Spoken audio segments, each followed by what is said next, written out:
Good morning, Golden Gate. Reminder to silence your phones. Tom's not here this morning. He's having some medical tests, so I'm ready. And we got Mike Wharton helping us back with the computer this morning. And we're going to be starting with Ron Black with God Bless America, the Pledge, Kiwanis Pledge, and John Baird on the piano. All right. And I think, I found this fellow wandering in the parking lot and asked me to come in and give me a hand here, and he was willing to do that. So we're gracious for him to be able to do that. All right, so Ron, I think we're ready. Good morning, everybody. Before we do anything else, I would like us to give a hand to Dick for all of the work he's done in digging out all of those different songs that we've sung concerning our patriotic heritage and Americana. Thank you. But now, of course, let's sing God Bless America, shall we? John.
Heavenly Father, we stand before you with the hands, minds, and hearts that you gave us. Help us to put our hands at your service through the work of our club. Help our minds to understand the best ways to help those less fortunate. Amen.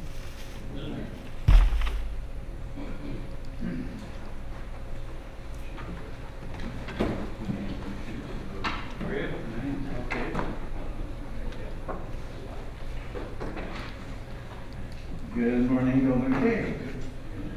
It's my pleasure to introduce our speaker today, Dick Virgin, who's kind of familiar with this front table area already.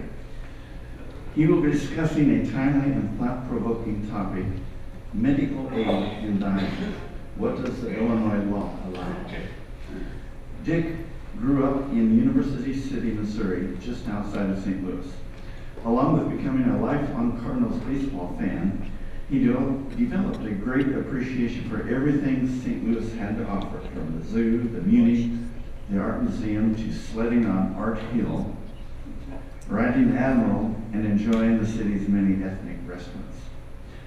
Dick earned his bachelor's degree in education from Southern Illinois University in Carbondale, followed by a master's degree in education from Rockford College and administrative certification from Northern Illinois University. His career in education began as an elementary and middle school teacher in Illinois. He later became a school administrator, serving in several Illinois communities, including right here in Decatur as principal of Oak Grove School from 1978 to 1983. Dick later moved to Connecticut, where he continued his career as a school principal. During his time there, he oversaw 3 school construction projects and helped create Connecticut's first multi-district voluntary desegregation project school, a model that was later replicated elsewhere in Connecticut and across the country. On the personal side, Dick is the father of 6 children, grandfather of 8, and great-grandfather of 2. Throughout his adult life, Dick has been involved in a number of social justice causes. He is currently a member of Compassion and Choices, an organization that advocates for laws allowing medical aid in dying. Today, Dick will help us better understand this important and sometimes difficult issue, with a particular focus on what the Illinois law allows and what it means in practice. Please join me in welcoming Dick Burton.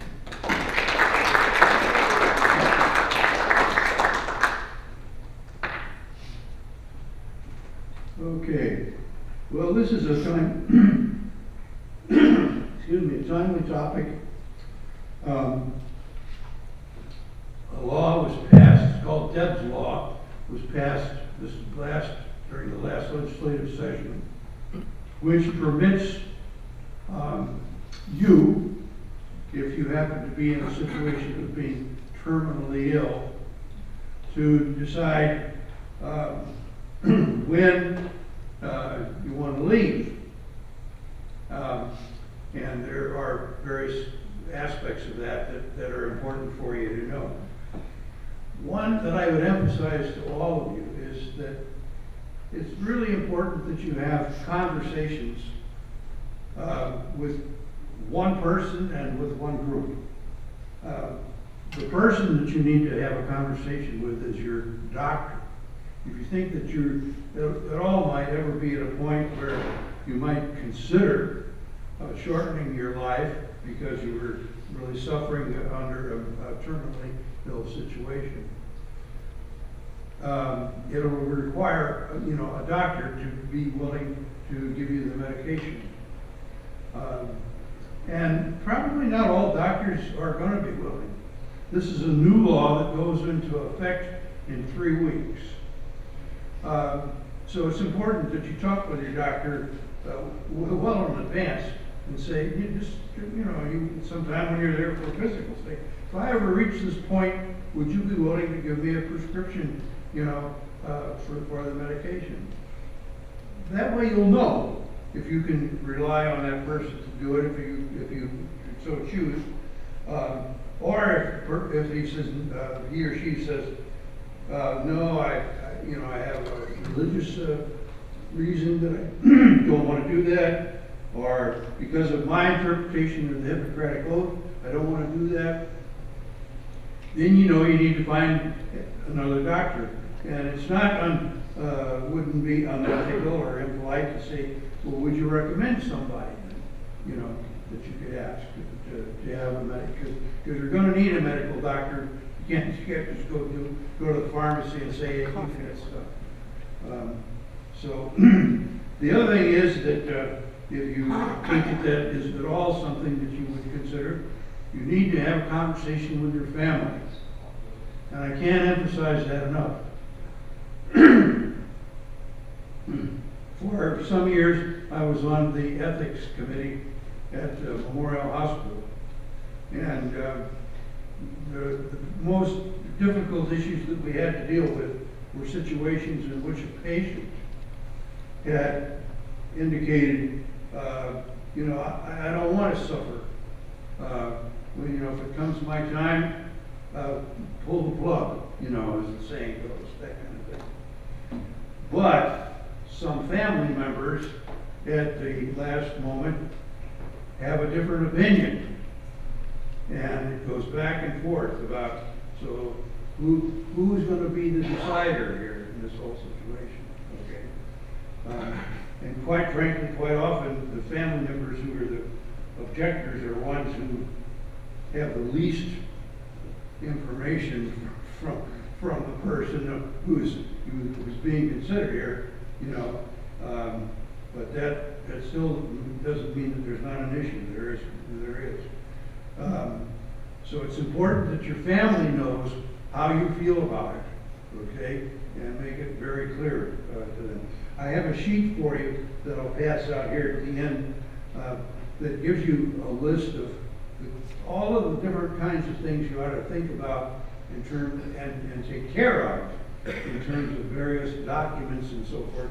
Not just because you were considering medical aid and dying, but just before you get to the point where you're no longer able to maybe take care of your matters. These are the things that you should take care of ahead of time and see that they're all resolved. Okay, so all right, so gonna move along here. Now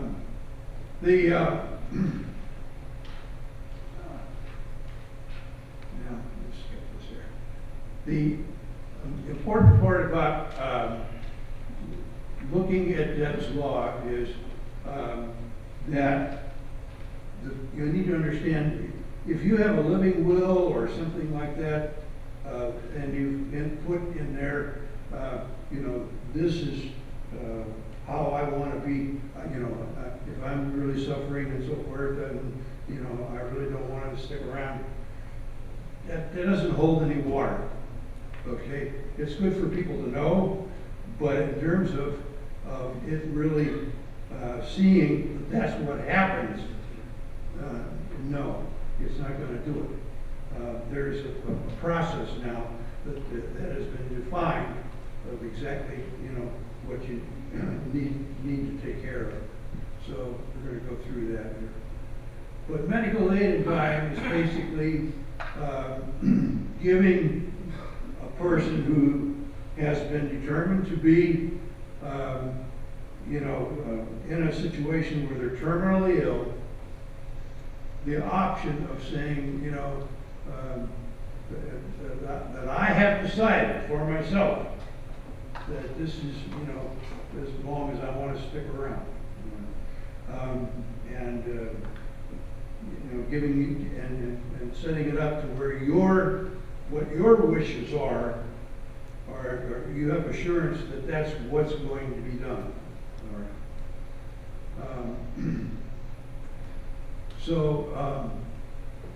This is and this kind of shows you the kinds of things that it's not. It's not suicide. It's not euthanasia. It's not the same thing as the plan in Canada and so forth. It's its own separate plan here. And it's a plan that is become increasingly legalized in the United States. I think there's now 17 states and the District of Columbia that have funded this. And there are 12 more states that have it under consideration. So chances are eventually it'll be something that is available in most places. And states are trying to provide this for a couple of reasons. One is that they feel like it's not dictating to people that they've got to do it. It's offering people the choice. Okay, but secondly, currently what has been happening is people who are terminally ill and happen to reside in a state that doesn't offer it are often moving to a state that does offer it, which is kind of it's not the intent of the whole thing, and it's also a huge if you're terminally ill, it's not the time of your life to be moving, so states even who maybe don't necessarily philosophically think that it's the best thing, feel like that they probably should legalize it so that people who reside in their state have the option and don't have to go somewhere else. And this is shows map of states where it's approved and states where it's under consideration. The eligibility requirements are one is you have to be terminally ill, You have to be a resident of the state of Illinois. You have to meet the qualifications that your doctor, is approving of it. And you have to be following the process that has been established with this law. I'll show you in a few minutes, but basically here's the way it works. Is that if you feel like you're getting close to the point, your doctor's told you you've got less than 6 months to live, and you're thinking, well, I'm all right now, but I might get to a point where the pain is beyond what I really want to endure. So maybe I need to see what I need to do about this. You first make a verbal request to your physician, which has to be done in person, not over the phone, not to somebody in the doctor's office. It has to be you and a physician, okay? The physician then has to find a second physician who will come and assess your condition, make sure that you are terminally ill, make sure that you are cognitively not impaired, that you know what it is that you're asking for, and that physically you're at a point where, this it should be something that's considered. So basically, that physician signs off on the request from your physician. And then the next thing that kicks in is if one or both of those two physicians has a question about, well, does he really know what it is he's asking for?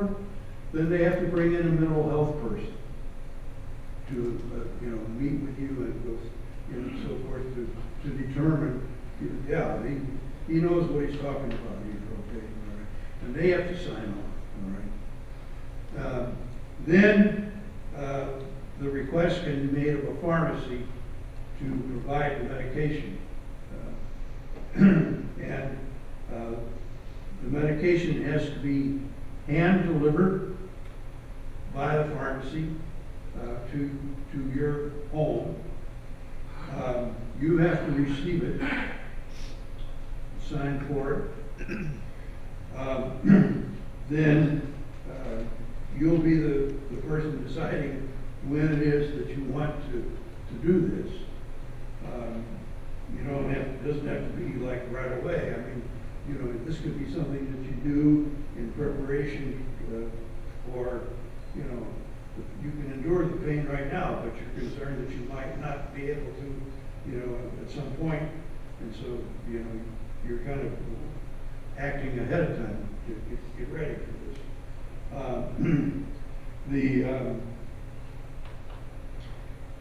And you have to be able to take the medication on your own. It comes as a powder that you mix it with water and you take it. And you don't have to do the mixing and all, but you have to be able to pick the cup up and drink it yourself.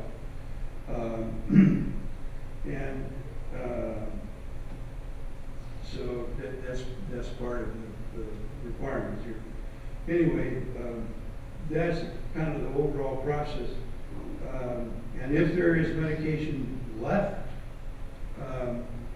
your relatives need to call the pharmacy. The pharmacy will need to come to your home and pick up what's left, and they will dispose of it.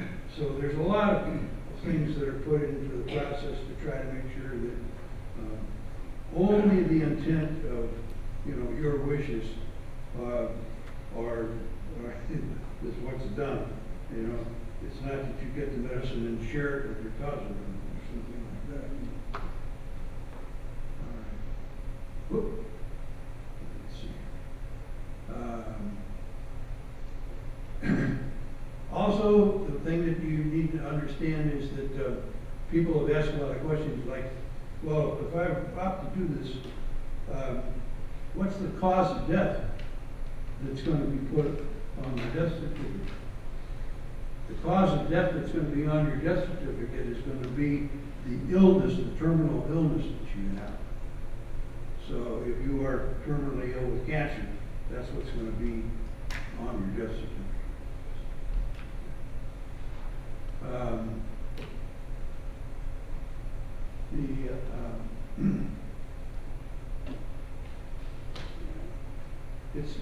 As you can see here, it's to try to help alleviate suffering.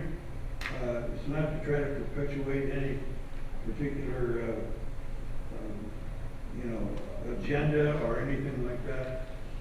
It's really just an act of compassion is the really strong emphasis behind this. And also to make clear that your wishes are what are followed, okay? This is kind of a recap here. Also that, it may be necessary for you to offer, your doctor may want to say, particularly if you are, let's say, are a new resident to the state, may want proof for you to show that you actually live here, that you haven't come to stay with your cousin, and that you're trying to access the Illinois law, but you really are not an Illinois resident. So, that may be part of what is required. But anyway, that's the general recap of things. And it doesn't go into effect for another couple of weeks, so don't go rushing to your doctor this week and try to do things,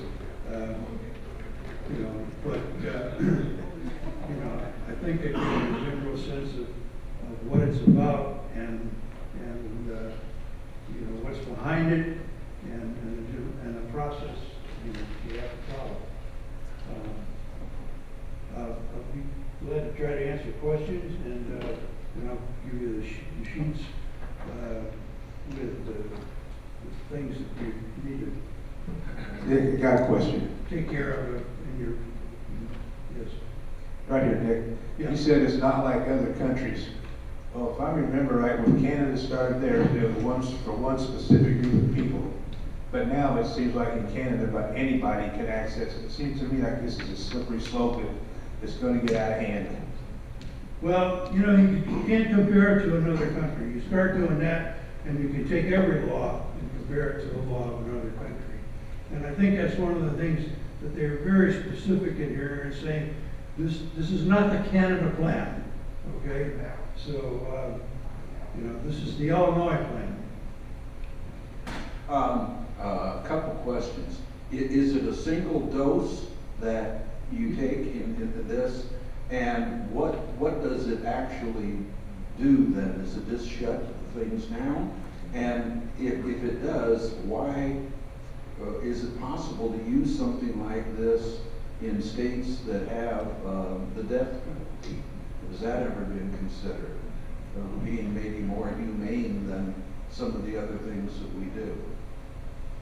Multiple questions. You're probably right about that, but those things are obviously decided by people in totally different realms, what was the first part of your question? A single dose. Yeah, it's a single dose. And then what does it actually do? There's like 3 steps to it, I'm trying to remember the sequence now, but I think it first attacks an area of your brain that then causes your heart to stop, which then impacts the oxygen flow through the rest of your body. You're under.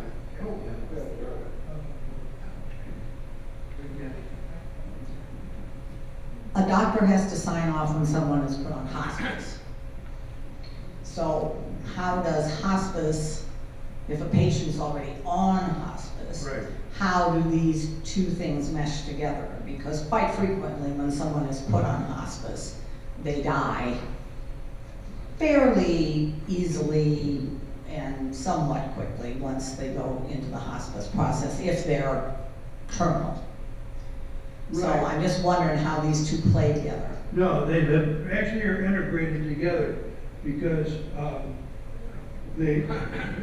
hospice has really been supportive of having this law passed because they have seen enough situations where someone is terminally ill and is really in a lot of discomfort, but it goes on for an extended period of time. And it's like, it's like a friend of mine who said, can't you just give me something so I can go? I'm ready, I want to get out of here, And this went on for months. And that's particularly the kind of thing that they'd like to say, you can make that decision and you don't have to continue to suffer as you have. What, have there been any major serious studies done of the opinion of the medical community? How do the doctors feel about this? No. Where do they stand? Well, they have come in on a couple different sides, which is why the law really, it's been under consideration for about 3 or 4 years. But it was particularly with the medical community that they wanted to do certain things. What I didn't talk about is in this law, there are assurances from the doctor's perspective that he or she won't be by some family member, accused of and held accountable and sued for your death. Okay, those kinds of protections are built into this law, and because doctors were very active in saying, and doctors were very active in saying, I want the option of saying, no, I don't want to do this, and it's my choice, I don't want somebody telling me that I have to do it. They apply to the pharmacies, pharmacists, maybe. Yeah. I don't want to do this. Right.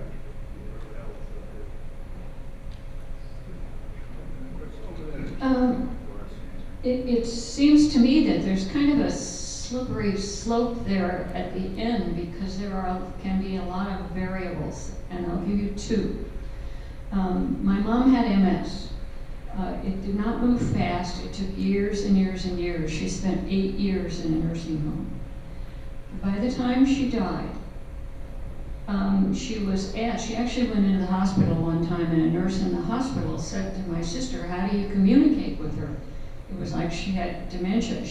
Her mind was all there. My sister said, you put your ear to her mouth so that you can hear her.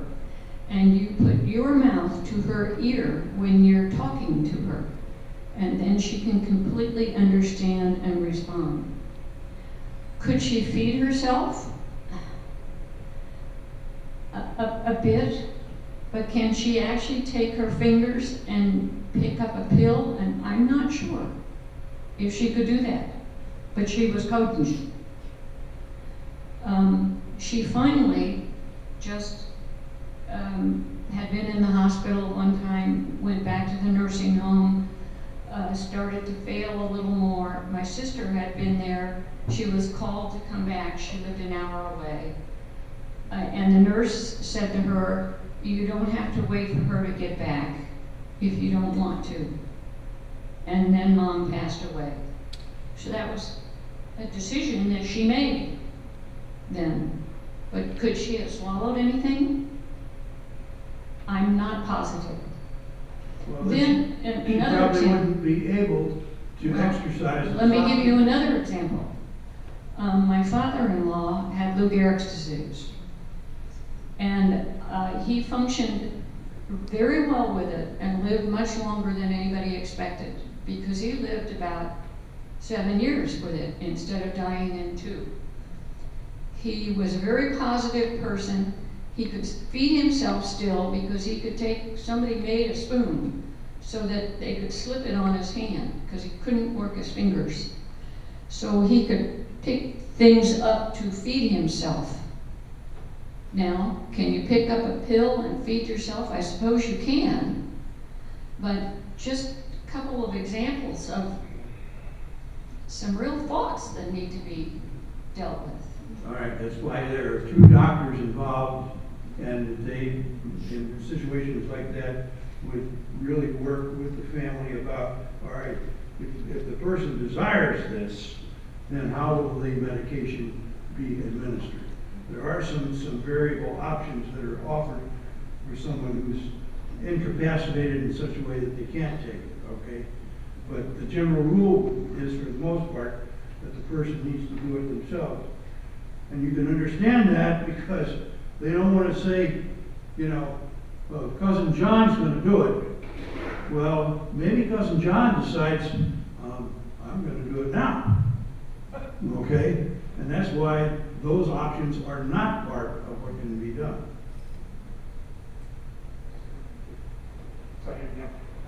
So, Dick, thanks for helping us understand this really kind of important new law for Illinois. And just a couple of sort of comments.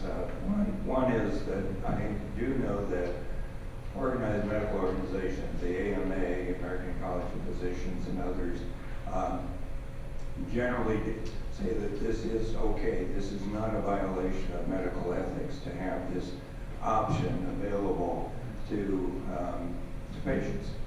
And again, I do think that there are a lot of safeguards in place in this law, and in general.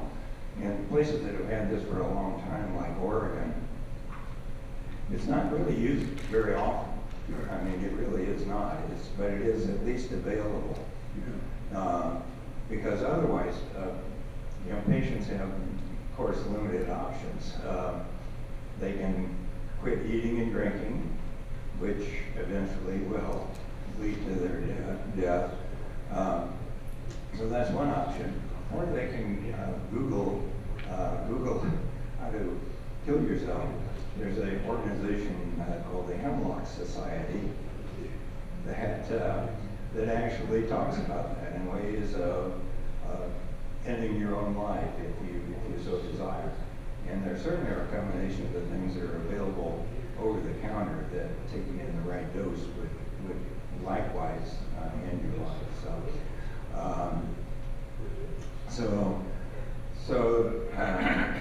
those are all facts to sort of keep in mind. But to answer the other question, the initial drug of choice, if you will, for this was one of the barbiturates, secobarbital, pentobarbital, barbiturate, which in high enough doses basically puts you to sleep, stops your breathing, and then obviously you die. So barbiturate overdoses are well recognized as a way to cause death. However, those drugs have become increasingly hard to get. And again, part of the issue for the penal system is that they can't get those drugs, even if they want them now. So the current mixture is kind of what Dick talked about. It's usually a mixture of drugs that are anxiolytics, sedatives, cardiotropic drugs that affect your heart function, oftentimes combined with an antiemetic so that you don't take all this, get sick, and then just throw it back out. And there's a couple of variations of those sort of prescriptions for that. And I think, again, the reason that's not used in the penal system is that you don't ask the convict to take this drug to kill him. It's all intravenous. So it's really euthanasia, is what the penal system does. And that's kind of a whole different story. Thank you. Okay, any other questions? Well,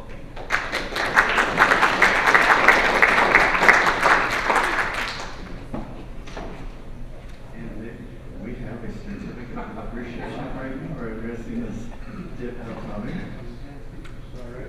And I don't need to explain to you the values of Waiting. this Golden Cape man. Thank you again. Cookies on the table by the back door, and you can grab it when you leave. Is that Golden Cake Inn gonna be one of the prizes next week? I place too high a value on it, passing it along that indiscriminately.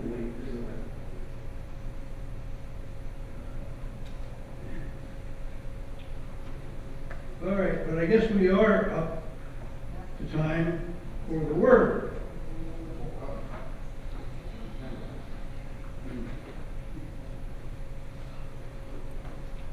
And Mike, can we get the word up? Not sure. Well, the word for this week is felicitate. That's Feliccitate. Felicitate. Let's see.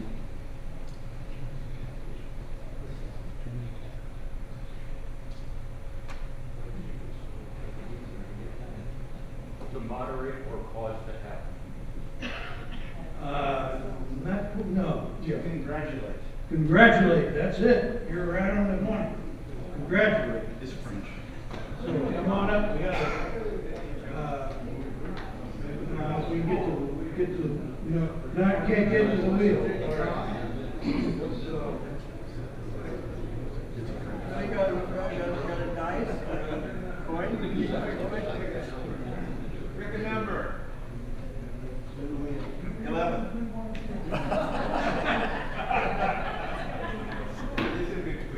we need a number between 1 and 5.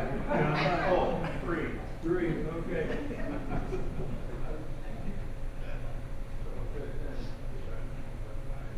This I acquired at the convention, and it's a highly prized item.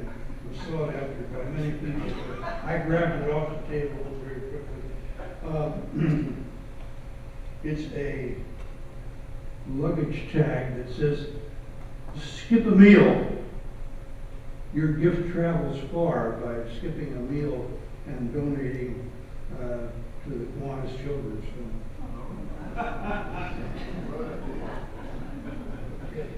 All right. Congratulations.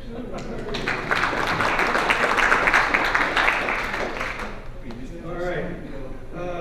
Linda, attendance? Today we have 44 members here. One Kiwanis guest, Doug Warren, joined us today for a total of 45. We're glad to have you. Health report, Roberta. Jackie Evans has been moved to Shelbyville Memorial for rehab following her surgery. And I don't have really any more information on that. I know it has to do with that she cannot be weight bearing and having to have certain therapy. Sue Betzer, who some of you may remember, is now an Evergreen and is missing activities like Golden K, and there is a card on the table for her that we will send to her. And then Doug, who is back today, finally got his results. And he did have one positive lymph node, so he will be going through chemo and radiation next month. So we want to support Doug. Okay. And birthdays and anniversaries, Kevin. Birthdays and anniversaries from August 30th through September 5th. Birthdays, we have one on the 30th, Josh Chamberlain. He'll be 52. Let's sing.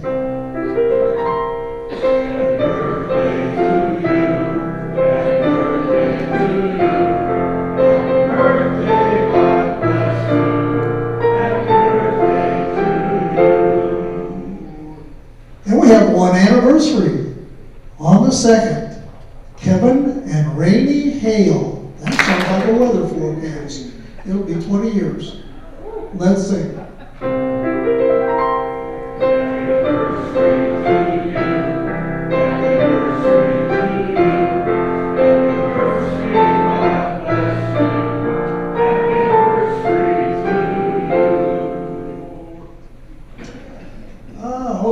A quote from Bob Hope.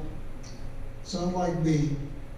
My golf game is getting better. The scorecard just doesn't show it.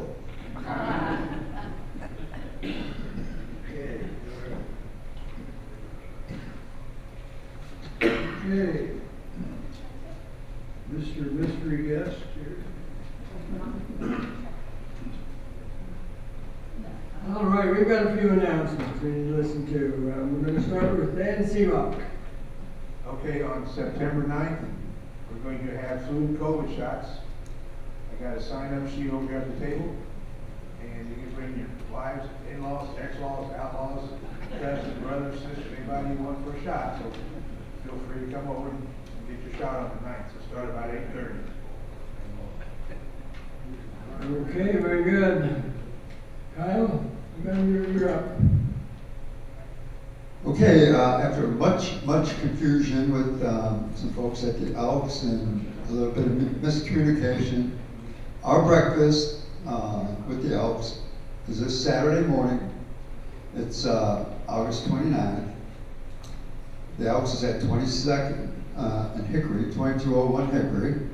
It's 8 to 11. It's $7 per person. You get eggs, biscuits and gravy, pancakes, sausage, bacon, fruit, cocktails, cinnamon rolls. They'll make a pancake special for you also. I'm looking for some volunteers to bus tables. If I can get 6 people or a little bit more, a couple more, I'll break it up in 1.5-hour shifts. So what I would like is if you're interested in busing or helping, and that includes getting water, coffee for folks, please come on over here after this meeting. We'll see how many we have, and we'll set up times for you to come in. And if anything should change, then I'll be able to give you a call. So please come over here after the meeting, and it'll take about 5 minutes, and we'll get this thing all straightened out. Thank you. And please help support them. They're going through the same problems. A lot of other organizations are seeing a little bit of decline in people coming out and stuff.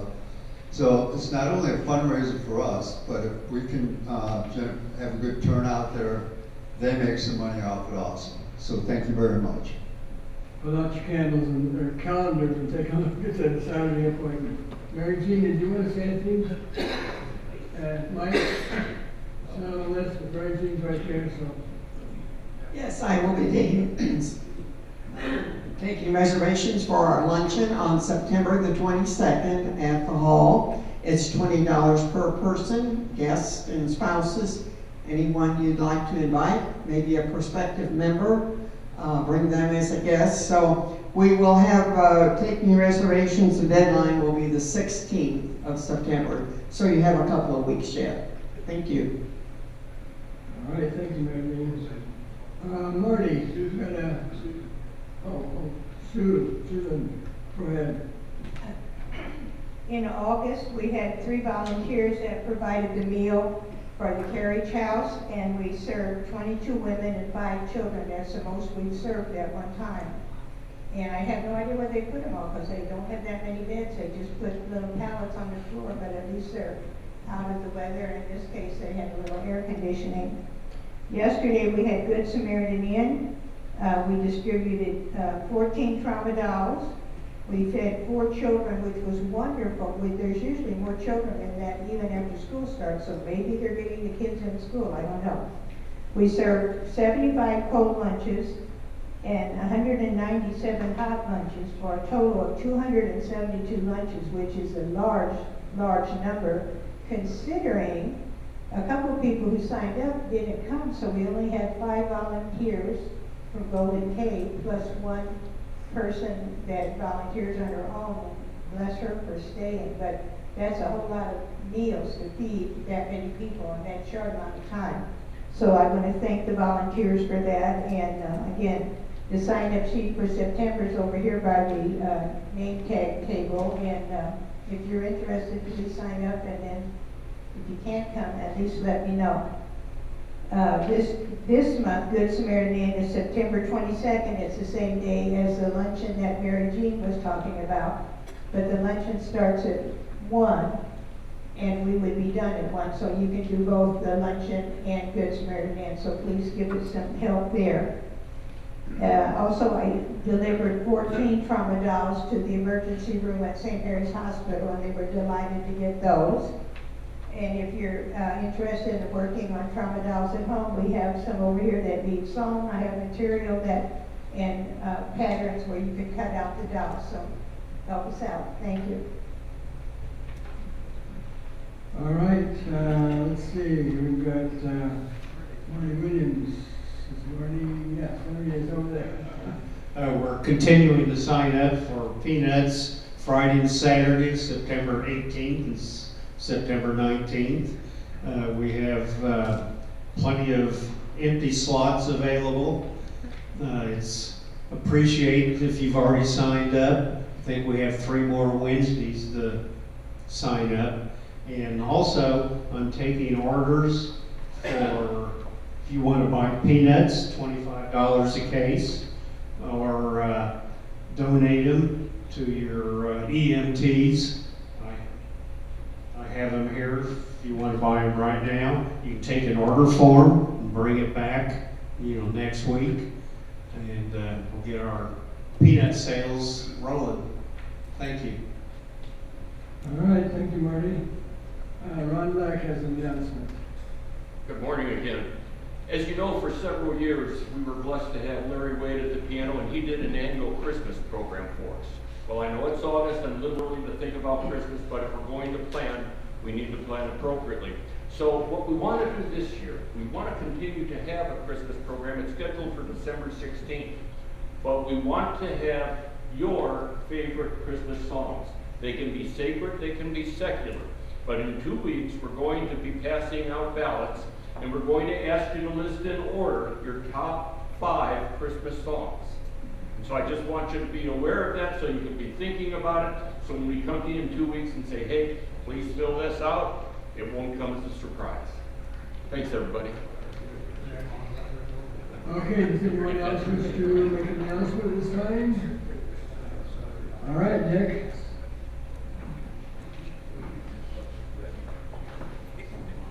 I just looked here in the law, and the point of clarification, the general method of administration with most patients would be oral ingestion. However, there are, under special circumstances, the options of using a feeding tube, rectal, or ostomy. So there are a variety of ways that it can be done. All right, let's see, we've got 50-50. Ready? Okay, this morning we had $65 in donation. We put $32 to the administrative. $33 goes to the pot. We had a winner, Pat Riley, last week, took all our money. So the winner wins $33. The winning ticket, I'm going to read all 6 numbers. It's 697 511.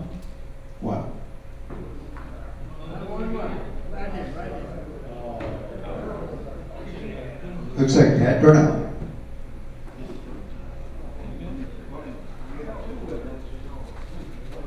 All right, better read it again. Read the number again. Wait. 697 511. I think that's mine. Darryl says he's got it.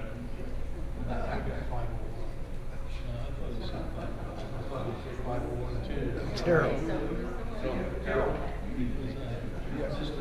You got 501?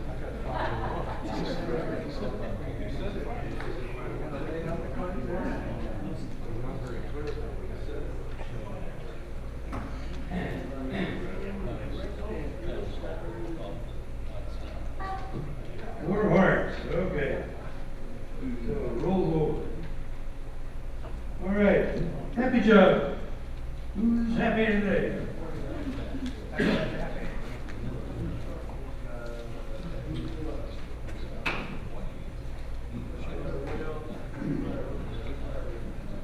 I have $1 for my beautiful wife, Renee.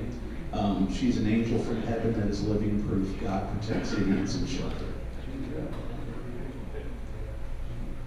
Well, I've got $1. We had a really great trip to Alaska, really enjoyed it. The glacier margaritas are fabulous. And I have another $1 for the generous soul that shared COVID with all 5 of us.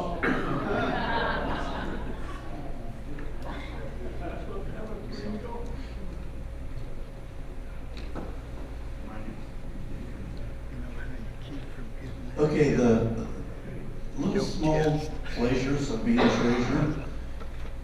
Al Hendricks paid his dues check today with the check number 11111.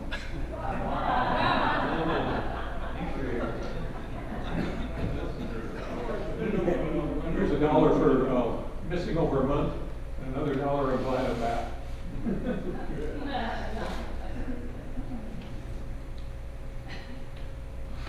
Well, between last week's meeting and this week, I made a flying trip to Connecticut to see my 2 new great-granddaughters, which was a real joy.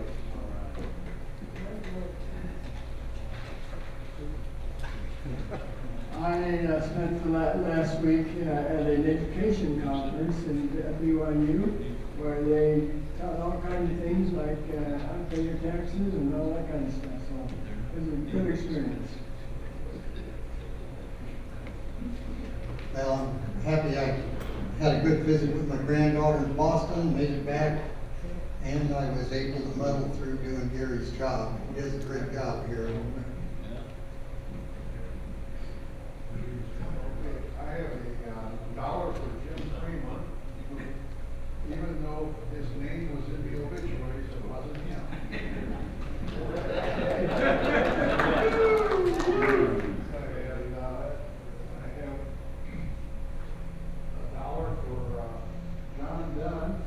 Moving up in the world, upstate.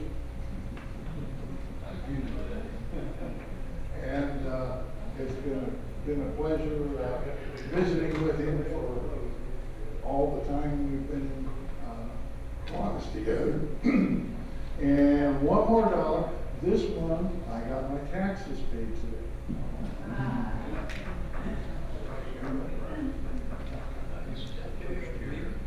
Anybody else? Okay. Well, our storyteller today is Ron Black.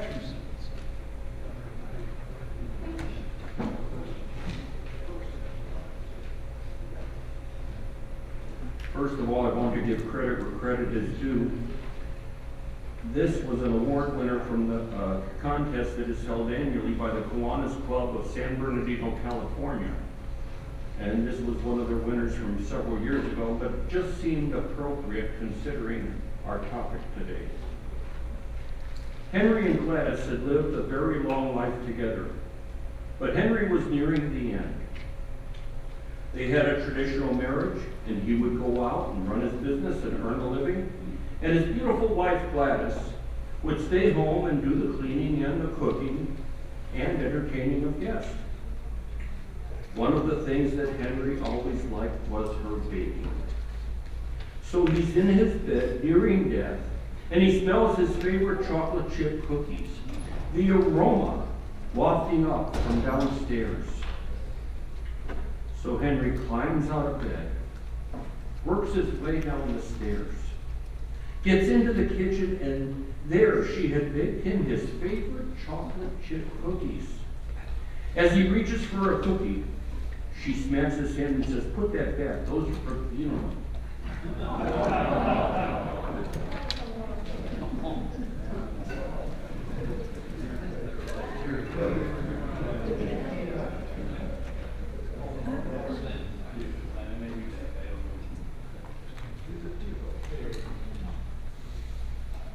All right, next week,